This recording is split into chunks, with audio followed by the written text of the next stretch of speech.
તમે લોકો રાત્રે મારામાં હું તમને સરથાણા પોલીસ સ્ટેશનની વાત કરું. સાંજે અમે લોકોનું કામ છે કે સૌથી વધારે નશાની હાલતમાં હોય એમના કેસ કરવા. એટલે અમે અમારા ટાર્ગેટ ઉપર નીકળતા હોય છે કે આટલા કેસ આજે કરવાના છે. એમાંથી 15 છોકરા લાવ્યા હોય, એમાંથી 10 છોકરા પટેલ સમાજના હોય છે. આ વસ્તુ વિચારવાની વાત છે. મને જોઈને બહુ દુઃખ થાય છે કે અને પછી તમે હાથ જોડો છો આવીને કે સાહેબ તમે તો પટેલ છો, તમે તો સમજો. મને કોઈક આવું કે ને એટલે મને વધારે ગુસ્સો આવે છે અને હું એમ કહું છું એને કોઈ પણની ભલામણ આવે, કોઈ પણની ભલામણ આવે, પણ મારા પટેલ સમાજને તમારે છોડવાનો નથી. એક રાતી અંદર લોકઅપમાં રહેશે ને તો એને ખ્યાલ આવશે કે આ વસ્તુ ન કરાય.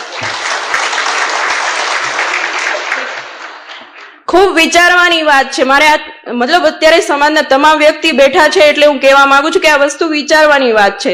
શું કામ આવું કરો છો? તમારી પાસે પૈસા છે તો સારી જગ્યાએ વાપરો ને. અને જે સાયબર ફ્રોડના કેસ આવે છે એમાં 50% પટેલ સમાજ હોય છે. શું કામ અવળા રસ્તે ચડો છો? પટેલ સમાજે આટલી નામના મેળવી છે, આટલું આગળ વધ્યા છે, તો શું કામ આવી રીતે પતન તરફ જવાનું? આજુબાજુના વ્યક્તિ પણ અમને એમ કહેતા હોય છે કે સાહેબ તમારો સમાજ છે, તમારો સમાજ છે. કેટલી શરમ આવે. એટલે થોડુંક વિચારવાની વાત છે.